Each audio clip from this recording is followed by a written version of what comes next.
Vous vous souvenez de cette circonstance où David, un jour rejeté, poursuivi, traqué, cherchant de l'aide, en envoya demander à quelqu'un qui avait en abondance de quoi le secourir. Et il essuya un refus. Plus qu'un refus, une insulte.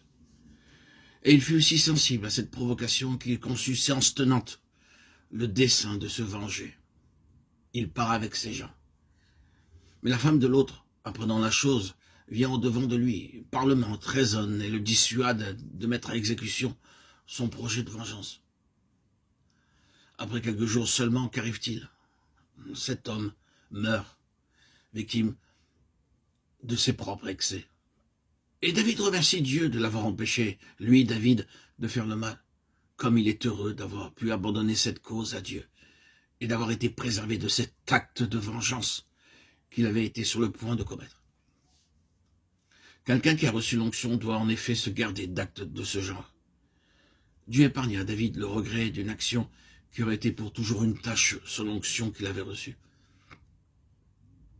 Le Seigneur intervint lui-même et prit l'affaire entre ses mains. Si vraiment nous sommes au moins, Dieu s'occupera lui-même de ce qui nous concerne. Non, pas besoin de nous faire du souci pour venger nos droits méconnus. Ne vous vengez pas vous-même, bien-aimés, mais laissez agir la colère. Car il est écrit, à moi la vengeance. À moi la rétribution, dit le Seigneur. Et quel exemple que celui de David refusant de toucher à Saül alors qu'il le tient à sa merci. Cet homme qui empoisonne presque sa vie, il est là, sans défense, entre ses mains. Un seul geste, et David serait débarrassé de son ennemi, juré. Mais non, que l'Éternel me garde de commettre contre mon Seigneur, loin de l'Éternel, une action telle. Ce sont là des choses qu'on ne peut pas faire quand on a reçu l'onction.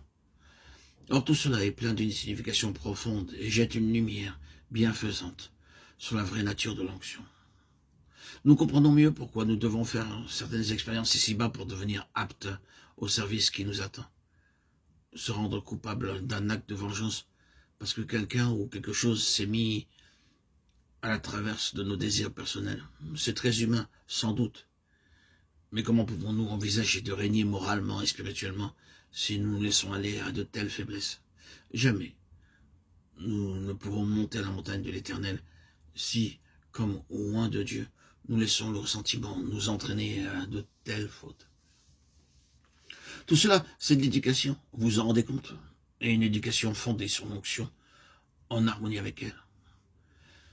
Nous pourrions passer ainsi en revue la vie de David, et nous veillons qu'à tout moment Dieu s'emploie à préparer son serviteur en raison de l'onction qu'il lui a conférée.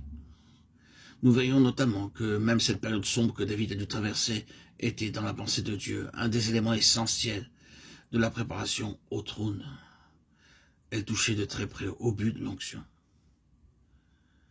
Dans des moments difficiles comme cela, dans ces heures sombres, ou même ceux que Dieu a oint font comme David l'expérience de la souffrance, voient le vide se faire autour d'eux, se sentent mis à l'index, ou sont même positivement rejetés par les hommes.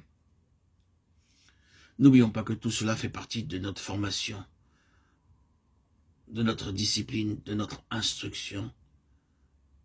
Sans doute, est-ce une chose plus facile à énoncer quand on en fait la théorie qu'à accepter tacitement quand elles font directement sur nous. Car alors, nous n'avons pas conscience d'être ainsi en plein dans la voie royale de l'onction. C'est pourtant bien le cas. Tout cela est en rapport direct avec le témoignage de Jésus et nous constatons que sur ce point, David se trouve être un type tout à fait exact du Seigneur Jésus. Il reçoit l'onction. Mais l'onction ne le préserve ni de l'opprobre, ni de la souffrance. Elle l'y conduit au contraire, comme à l'étape indispensable qu'il faut franchir pour arriver au trône. La souffrance est équivalent à la gloire qui en découle. Tenons-nous-le pour dit, ceux qui reçoivent l'onction n'échappent pas à la souffrance. L'onction, c'est la souffrance. Mais la souffrance n'est pas le but, c'est le chemin du triomphe.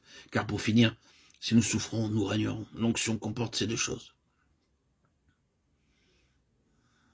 L'onction est immédiatement suivie d'une violente réaction du monde des ténèbres et, secondement, elle marque le point de départ de toute une période de préparation, d'éducation et d'entraînement en vue de l'objectif pour lequel l'onction a été donnée.